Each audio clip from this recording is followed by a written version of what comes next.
شیدا رسول کا، اور یہ آسمان یہ چاند ستارے انہی سے ہیں، یہ آسمان یہ چاند ستارے انہی سے ہیں، اس نے ازل کے سارے نظارے انہی سے ہیں، ازل کے سارے نظارے انہی سے ہیں، ارے تیسوں قرآن پاک کے پارے انہی سے ہیں،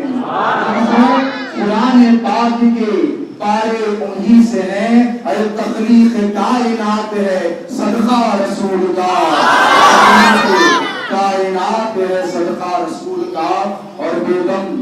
یہی تو پانچ ہے مقصود کائنات، بیگم یہی تو پانچ ہے مقصود کائنات، خیر النساء حسین و حسن مصطفیٰ علی، خیر النساء حسین و حسن مصطفیٰ علی، اور جناب پیر سا اب کوئی آقا ہو نہیں سکتا، جناب پیر سا اب کوئی آقا ہو نہیں سکتا، یہ وہ آقا ہے جس کا مثل پیدا ہو نہیں سکتا، یہ وہ آقا ہے جس کا مثل پیدا ہو نہیں سکتا، اور برے ہیں یا بھلے جیسے بھی کچھ ہے تیرے بندے ہیں، برے ہیں یا بھلے جیسے بھی کچھ ہے تیرے بندے ہیں، ہمارا اب کسی کے ہاتھ سودا ہو نہیں سکتا، جناب پیر نے ذمہ لیا ہے پردہ پوشی کا، جناب پیر نے ذمہ لیا ہے پردہ پوشی کا، غلام ان کا کسی صورت سے رسوا ہو نہیں سکتا، غلام ان کا کسی صورت سے رسوا ہو نہیں سکتا۔ ایک بار نہایت یقینت و احترام کے ساتھ اپنی غلامی کا ثبوت دیتے ہوئے حضور پاک علیہ الصلوۃ والسلام کی بارگاہ بے کسبنا میں درود پاک کا نذرانہ پیش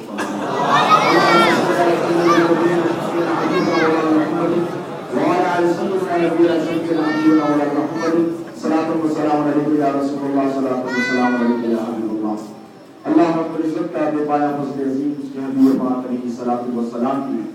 نالین اقدس کا تقدس ہے، اس کا صدقہ ہے کہ اللہ نے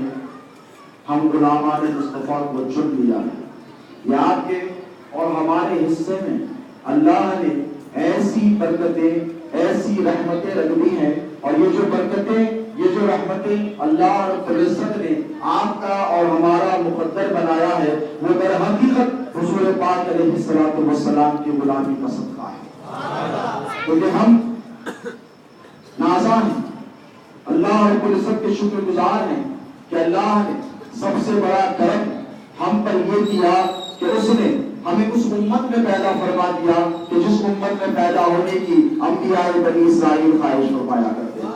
حضرت سیدنا موسیٰ علیہ السلام نے اللہ رب العزت سے عرض کیا، پروردگار مجھے بنی اسرائیل کا نبی و رسول نہ بنانا بلکہ تیرے محبوب نبی آخر الزمان کی امت میں پیدا فرما دے۔ تو یہ شرط جو اس کی خواہش جلیل القدر انبیاء نے کی، وہ شرط اللہ نے آپ کو عطا فرمایا، اور اس پر مزید یہ کرم فرمایا کہ امت میں آقا نے فرمایا کہ پچھلی امتوں میں 72 فرقے ہوا کرتے تھے، لیکن میری امت میں 73 فرقے ہوں گے۔ آقا پاک نے فرمایا کلہم فی النار الا واحدہ، صحابہ کرام نے عرض کیا یا رسول اللہ 72 کے 72 جنت میں چلے جائیں گے، تو وہ جو ناجی فرقہ ہے، وہ جنہوں نے نجات کا آپ نے مجدہ سنایا ہے، وہ جو جنتی فرقہ ہے اس کا نام کیا ہے؟ آقا پاک علیہ الصلوۃ والسلام نے ارشاد فرمایا ما انا علیہ و صحابی، جس پر میں اور میرے اصحاب ہیں۔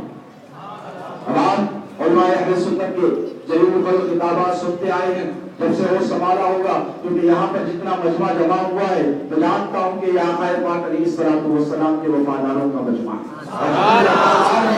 آقا پاک علیہ الصلوۃ والسلام کے ان کا جب سے ہوش سنبھالتے ہیں، مجھے یہ بذات خود تجربہ ہے کہ مصطفیٰ کے دیوانے جب ہوش سنبھالتے ہیں، جب جوان ہوتے ہیں، جب سے ہی ان کے سینے حضور پاک علیہ الصلوۃ والسلام کے عشق میں دھڑکنے لگتے ہیں۔ جہاں بھی نبی پاک علیہ الصلوۃ والسلام کی یاد میں محفلوں کا انعقاد عمل میں آتا ہے، یہ وہاں پر جمع ہو جاتے ہیں۔ آپ نے آقا پاک علیہ الصلوۃ والسلام کے وفادار سنی علماء کے خطابات کے دوران سماعت کیا ہے کہ اللہ رب العزت کو اپنے محبوب پاک علیہ الصلوۃ والسلام سے جس قدر محبت ہے، ہمارے اور آپ کے نبی آخر الزمان حضور پاک علیہ الصلوۃ والسلام سے جس قدر الفت ہے، جتنا لگاؤ اللہ رب العزت کو اپنے محبوب ہمارے مصطفیٰ سے ہے، اتنی محبت اللہ رب العزت نے کسی نبی سے نہیں کی، اور اللہ کے رسول علیہ السلام کی نالے اقدسی کا تصدق ہے کہ اللہ کو تمام نبیوں کی امتوں میں کم و بیش 1,24,000 انبیاء بھیجائے گئے، لیکن اللہ کو جیسے اپنے محبوب مصطفیٰ سے محبت ہے ویسے ہی 1,24,000 انبیاء کی امتوں میں سب سے زیادہ اللہ اگر کسی امت سے محبت رکھتا ہے تو وہ امت محمد صلی اللہ علیہ وسلم۔ آپ کو کرم والا کرم، فضل والا فضل، انتخاب پر انتخاب ہوا، تب جا کر یہ امت محمدی تکلیف پا ہوئی۔ تو آپ اپنی نسبت پر، اپنی نسبت غلامی پر جتنا رش کریں اتنا کم ہے، اور حضور پاک علیہ الصلوۃ والسلام کو اپنی امت سے جس قدر پیار ہے، اپنی امت سے جس قدر محبت ہے، اپنی امت سے جس قدر لگاؤ ہے، خدا کی قسم 1,24,000 انبیاء میں کسی نبی نے اپنی امت سے اتنی محبت نہیں کی جتنی کی محبت ہمارے اور آپ کے آقا پاک علیہ الصلوۃ والسلام نے ہم گناہگاروں سے کی۔